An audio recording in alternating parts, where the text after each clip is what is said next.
Uma lesão profunda no braço e 11 cirurgias. As dores crônicas desse servidor público só diminuíram com um remédio extraído da maconha. Você ter 24 horas de dor não é fácil, não é fácil. Para fugir do alto custo da medicação, Ricardo conseguiu na justiça o direito de ele mesmo extrair o óleo da maconha sem o risco de ser preso. Duvide de advogado que promete reduzir juros de financiamentos. Ele está afirmando falsamente perante seu cliente uma coisa que ele não pode dar. No sul do país, um advogado que fazia promessas foi condenado por propaganda enganosa. Comprar um imóvel, pagar durante anos sem ter o documento que comprove o negócio. Tinha uma pessoa muito amiga e eu falei com ele se não dava para usar a renda dele. Aí ele, tudo bem. Aí usou e eu fiquei pagando. Paguei vários anos. Só que o amigo dela morreu antes de legalizar o imóvel. O que aconteceu? Veja agora, no Via Legal.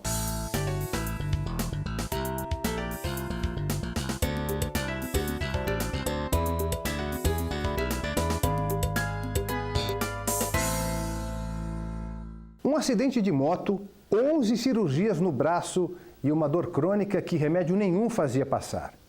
Um servidor público de São Paulo viveu esse drama durante muitos anos, até o dia em que conheceu um remédio extraído da maconha, que aliviou as dores. O problema é o preço. O remédio é caro e a saída foi pedir na justiça o direito de ele mesmo extrair o óleo da planta. Para mim, o inferno é aqui na Terra, porque você ter 24 horas de dor não é fácil, não é fácil. Ricardo era jovem quando sofreu um acidente de moto. A queda provocou uma lesão no plexo braquial e ele perdeu os movimentos do braço esquerdo. Distendendo, a tração faz com que muitas das raízes sejam destacadas da medula espinal. Em consequência disso, não vai haver mais condições de a pessoa movimentar ou sentir o membro, porque essas raízes elas foram desconectadas do sistema nervoso. E essa dor ela é forte, intensa e rebelde ao uso de medicamentos e procedimentos terapêuticos em geral. Eu fiz até hoje 11 cirurgias, das quais eu não consegui o sucesso pleno da dor. Utilizo medicamentos e no ano de 2016 foi me oferecido a possibilidade de eu usar o óleo da maconha. Com orientação do médico, o servidor público toma 6 vezes por dia 15 gotas do óleo extraído da planta da maconha. Quando a indicação é bem feita, bem selecionado o doente, costuma ser satisfatório. Então, a melhora sim, e essa melhora ela costuma ser mantida por tempo prolongado. Medicamento derivado da maconha já pode ser encontrado nas farmácias do país e é vendido com a retenção da receita médica. Mas os produtos que têm grande quantidade da substância canabidiol, no caso dos óleos, precisam ser importados, porque ainda não foram registrados pela Agência Nacional de Vigilância Sanitária. Só que o custo é muito alto. Um frasco desse que eu consumo durante um mês custa R$ 1.200. Para um salário mínimo de R$ 900, é uma situação totalmente divergente. Foi que eu conheci a Associação Cultive e eles me orientaram de tal forma que eu pudesse fabricar o óleo. O Via Legal já mostrou vários casos de pessoas que recebem ajuda de associações que produzem a cannabis legalmente para fins medicinais. Mas para Ricardo ter o direito de extrair o mesmo óleo em casa e transportar sem risco de ser preso, ele também teria que ter uma autorização judicial. A gente pediu todas as condutas que são criminalizadas pela lei de drogas. Então, desde do transporte dele, né, do que ele usa, da maconha medicinal, até, enfim, a posse dele, levar, tudo isso, né? Todas as condutas que poderiam ser, coagidas por uma autoridade policial. A defesa dele entrou com um pedido de habeas corpus, que foi concedido pela primeira instância de São Paulo. O Tribunal Federal da Terceira Região confirmou a decisão com base no relatório médico. O que motivou foram laudos que foram produzidos e que atestavam a necessidade desse paciente de ter a substância para aliviar a sua dor, porque ele tem uma doença crônica incurável e que não é possível aliviar dores, mesmo com remédios bastante potentes, e aí a droga seria um fato de alívio da dor, e aliado a isso a conjugação da legislação para permitir justamente que ele tivesse uma qualidade de vida melhor para seguir sua vida. Renato estuda há 10 anos os efeitos da cannabis no corpo humano. É pesquisador do Centro Brasileiro de Informações sobre Drogas Psicotrópicas da Unifesp e também voluntário na associação, onde o servidor público receberá apoio durante o tratamento. A intenção da Cultive é informar boas práticas, né, para que a pessoa ela possa cultivar, preparar o extrato na sua casa sem que haja maiores danos, né, maiores prejuízos para a pessoa que está fazendo o uso. Aos 60 anos, Ricardo agora se sente mais aliviado. As dores já não são as mesmas. Nesse período, escreveu até um livro de poemas. E o mais importante, ganhou o direito de ir e vir. Então, quando eu faço uma viagem, eu utilizo esse processo para poder utilizar o óleo sem nenhum tipo de preocupação. Mas, mais do que isso, esse habeas corpus, ele foi muito importante para a minha vida e pode ser importante para a vida de muitos brasileiros, porque ele minimizou o custo praticamente a zero do óleo.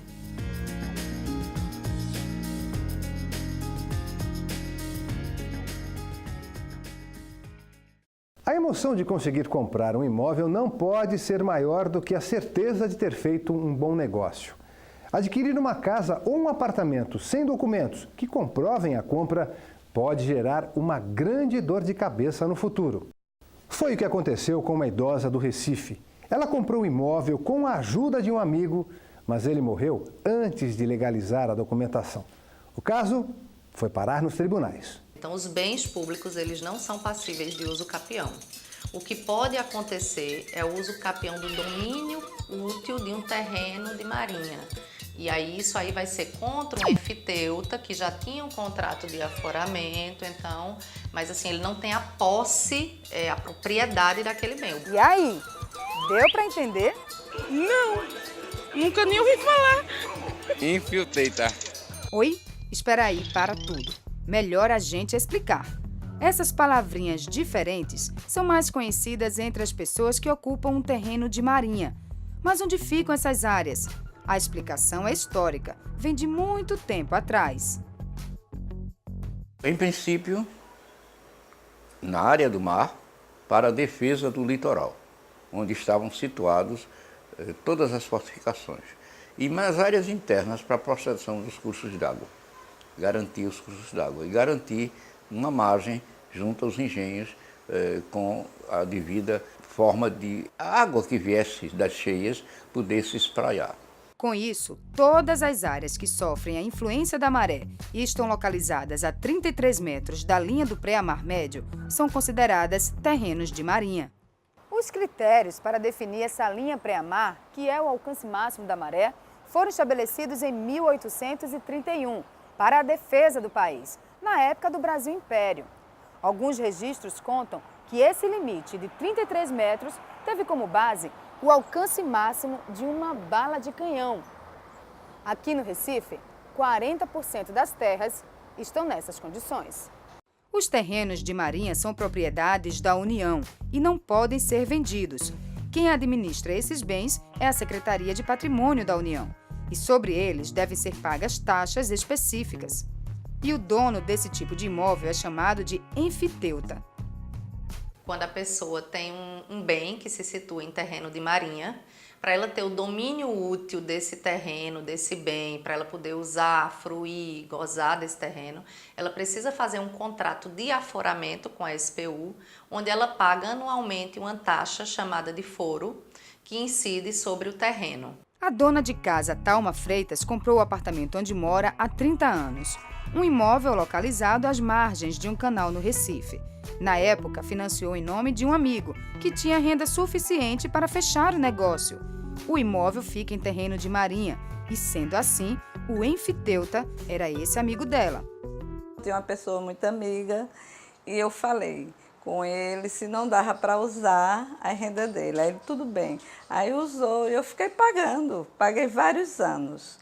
Aí depois que eu terminei de pagar, eu perguntava a ele, ligava, e o documento do imóvel, vou lhe dar, dou hoje, dou amanhã, e passando, e eu também desligada, tempo passando. O problema aumentou com a morte do amigo de Thalma. Ele faleceu antes de passar o domínio útil do imóvel para o nome dela. E o filho dele queria que Thalma comprasse novamente o próprio apartamento ou pagasse aluguel. De repente chegar aqui, olha, você vai ter que pagar R$500 de aluguel ou comprar um imóvel. Aquilo ali foi um choque muito grande. A advogada de Thalma entrou na Justiça Federal com uma ação de uso capião do domínio útil do apartamento.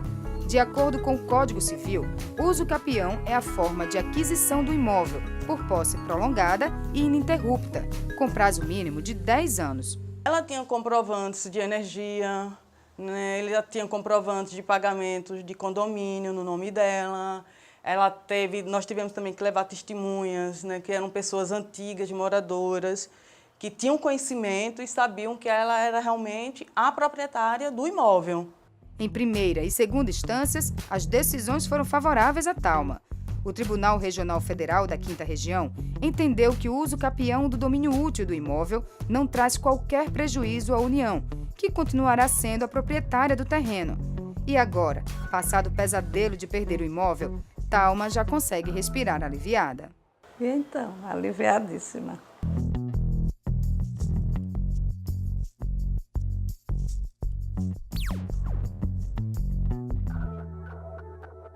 Se você ouvir algum advogado prometendo reduzir juros de financiamentos, duvide.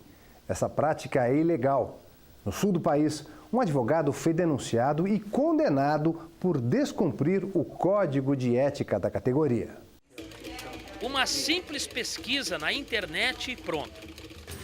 São dezenas, milhares de advogados espalhados pelo país que oferecem seus serviços. O problema é a forma que alguns tentam conquistar a clientela. Alguns conseguem, outros não conseguem. Levar em conta aquilo que estabelece a lei. Se for possível essa redução, né?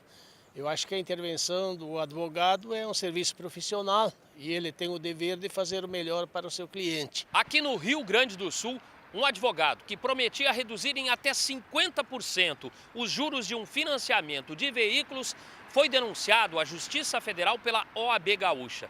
De acordo com a entidade, o profissional estaria descumprindo o código de ética da categoria. O documento proíbe propagandas em rádio, TV e distribuição de folders. O advogado também não pode participar com frequência de programas e oferecer seu serviço, e muito menos prometer sucesso na causa.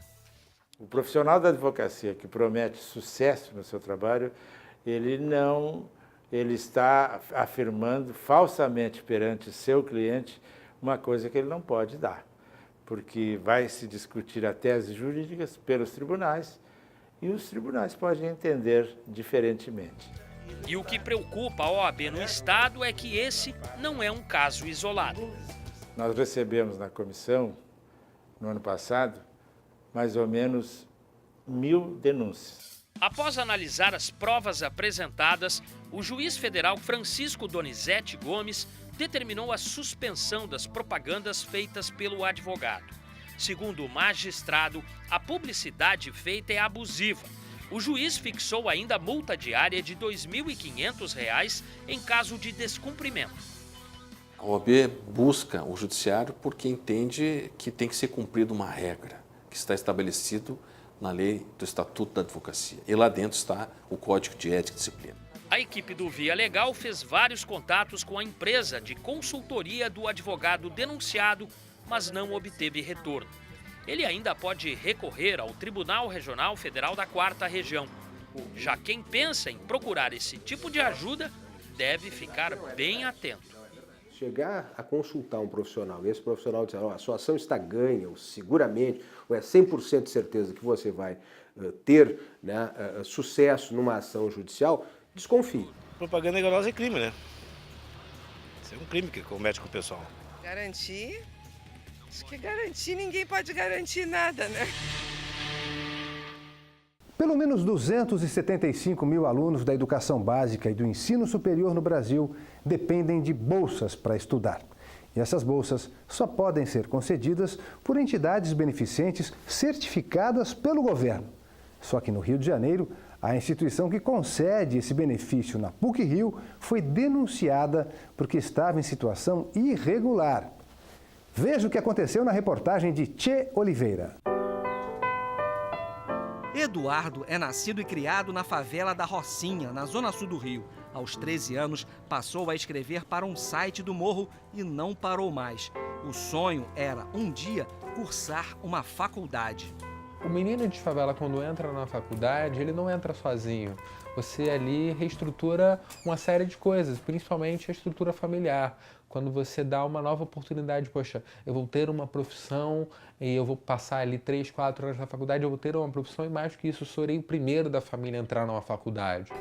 E ele conseguiu, depois de passar no vestibular e de garantir o pagamento da matrícula com a ajuda de amigos, Eduardo foi estudar na Pontifícia Universidade Católica do Rio de Janeiro, mais conhecida como PUC-Rio, graças a uma bolsa integral.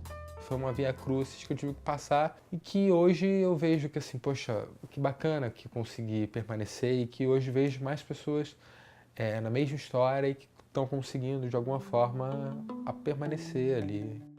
A bolsa de estudos que mantém Eduardo na faculdade é paga pela Fundação Padre Leonel Franca, criada 42 anos depois da PUC-Rio. Pelo Estatuto, a Fundação deve promover, subsidiar e fomentar o ensino e pesquisa, as atividades científicas, culturais e artísticas da universidade. Além disso, transfere 25% do superávit anual para a concessão de bolsas de estudo a estudantes de baixa renda, como Eduardo. Este especialista em direito educacional explica que uma fundação como a Padre Leonel Franca tem imunidade tributária como imposto de renda. Além disso, pode requerer o certificado de entidade beneficente de assistência social, o SEBAS, que dá uma outra isenção de tributos. Essas entidades, além de adotar essa formatação sem finalidade lucrativa, elas podem também adquirir uma certificação, que é o chamado SEBAS, e a entidade, se tornarem uma entidade filantrópica mediante a concessão de gratuidade para atendimento à população carente. Elas são certificadas e, com isso, além da imunidade, elas passam a ter também a isenção da cota patronal, incidente sobre a folha de salários da instituição. Gilberto lembra que esse certificado precisava ser renovado de 3 em 3 anos, desde que ficassem comprovados os serviços prestados. O problema é que, muitas vezes, esse documento vencia antes mesmo da análise de renovação e gerava um impasse para as entidades. A saída encontrada pelo governo foi a edição de uma medida provisória que renovava automaticamente os certificados. A medida provisória 446 de 2008 foi decorrente da incapacidade, naquele momento, do Conselho Nacional de Assistência Social em julgar todos os processos de certificação que estavam pendentes. Mas o que era para ser solução criou outro problema. A MP, considerada inconstitucional pelo Congresso Nacional, deixou as instituições sem um amparo jurídico. E por isso, a renovação automática concedida à Fundação Padre Leonel Franca foi questionada pelo Ministério Público na Justiça Federal. A ação civil pedia a anulação do certificado da entidade. Em primeira instância, a decisão foi favorável à fundação, mas houve recurso ao Tribunal Regional Federal da 2ª Região, que teve um entendimento diferente.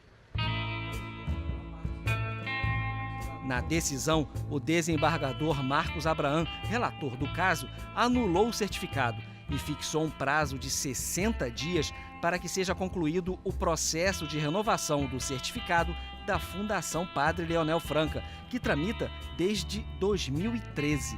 Em caso de descumprimento, ficou determinada a prisão do secretário de Regulação e Supervisão da Educação Superior e o chefe da consultoria jurídica do Ministério da Educação. Na realidade, essa medida provisória que foi expurgada do mundo jurídico, ela servia apenas para manter uma situação enquanto a análise administrativa das condições da instituição não fosse analisada.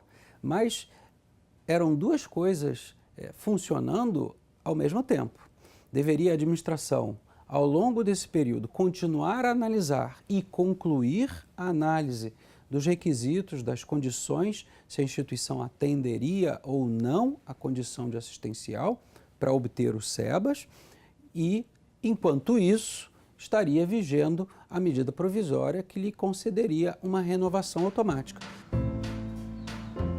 Ainda cabe recurso da decisão, mas enquanto isso, Eduardo segue na angústia de saber se vai conseguir concluir o ensino superior, como ele e a família sempre sonharam.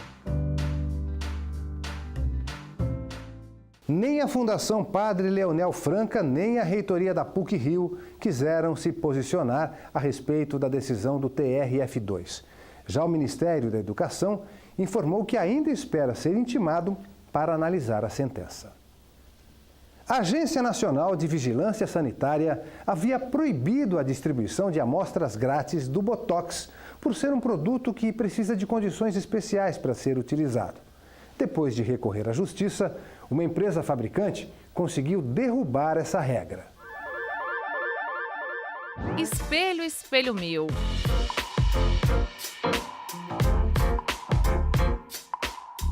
Muitas vezes esse pode ser o pior inimigo de alguém. Que o diga a Fernanda, que andava de mal com a própria aparência. Quando eu estava no meu emprego, a minha chefe olhou para mim e disse que meu vestido estava um pouco apertado. E aí eu falei, tá apertado? E eu olhei que era o último número, não tinha um vestido, na verdade, um uniforme maior. Foi aí que ela decidiu fazer um procedimento estético para se sentir melhor. Eu fiz lipoescultura e enxertei a gordura do meu corpo na minha bunda e fiz abdominoplastia. Eu quero fazer a diminuição do peito com prótese e dar uma afinada no nariz, uma remodelação, alguma coisa assim. Um levantamento divulgado pela Sociedade Brasileira de Cirurgia Plástica mostra que entre 2014 e 2016, as cirurgias para fins reconstrutores cresceram 23% e as estéticas 8%. Os números também revelaram o crescimento das alternativas menos invasivas, como a aplicação de toxina botulínica. Em 2 anos, a procura por esses tipos de procedimentos estéticos aumentou de 17,4% em 2014 para 390% até 2016. A toxina botulínica, popularmente conhecido Botox, é usado para aquelas rugas de movimento, as rugas de expressão. Para aproveitar a procura e estimular a venda da marca, uma empresa resolveu distribuir amostras grátis de Botox para profissionais que fazem uso do produto. Uma prática comum quando se trata de outros medicamentos. Mas a Agência Nacional de Vigilância Sanitária proibiu a distribuição do Botox por se tratar de um produto biológico que necessita de condições especiais de conservação e transporte. Ele tem que estar na temperatura correta, refrigerado, porque senão ele vai perder suas características e não vai conseguir ter os resultados desejados. Existe uma norma da Anvisa, uma resolução, que proíbe a distribuição de amostras grátis quando for de produtos biológicos. Esse é o artigo 3º, parágrafo 1º da Resolução 60. A empresa não concordou com a aplicação da norma e o caso foi parar na Justiça. Em primeira instância, a Anvisa alegou que a distribuição de amostras do Botox poderia trazer riscos à saúde da população. A gente vê com uma certa preocupação, até porque é um produto que necessita de uma condição especial de conservação, tanto desde a origem, desde a produção até o seu consumo, perfeito? Passando por toda a cadeia. Mas o juiz de primeiro grau autorizou a distribuição. Ele concordou com o argumento da empresa fabricante do Botox, de que as amostras seriam distribuídas nas mesmas condições de venda e para os profissionais que já usam o produto e possuem condições adequadas de armazenamento. O caso foi parar na segunda instância, no Tribunal Regional Federal da Primeira Região, em Brasília. Ao analisar o processo, o relator, desembargador federal Giraí Aram Meguerian, manteve a decisão de primeiro grau. O magistrado destaca que o Botox é comercializado com prescrição médica apenas para profissionais habilitados, os mesmos que receberiam as amostras, e que cabe à Anvisa fazer a fiscalização desses produtos, como detalha esse advogado especialista em direito médico. É função da Anvisa fiscalizar as clínicas, os hospitais, consultórios médicos e odontológicos que não consigam manter esse produto refrigerado, mas não proibir de forma genérica, como eles estavam querendo. Bruna já usa o produto há 3 anos e gosta do resultado. Ela não abre mão de escolher um local adequado e um profissional devidamente habilitado. Eu sempre procuro saber se o profissional é realmente habilitado, porque por mais que seja um médico ou um biomédico, ele precisa ter a especialização na área de estética ou dermatologia, né?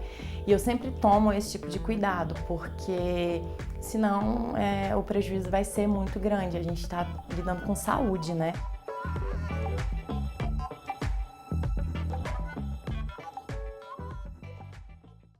É isso, o Via Legal fica por aqui. A gente volta na semana que vem com outras decisões da Justiça Federal. Gostou de uma matéria? Quer ver de novo? Mostrar para um amigo? Acesse as nossas redes sociais.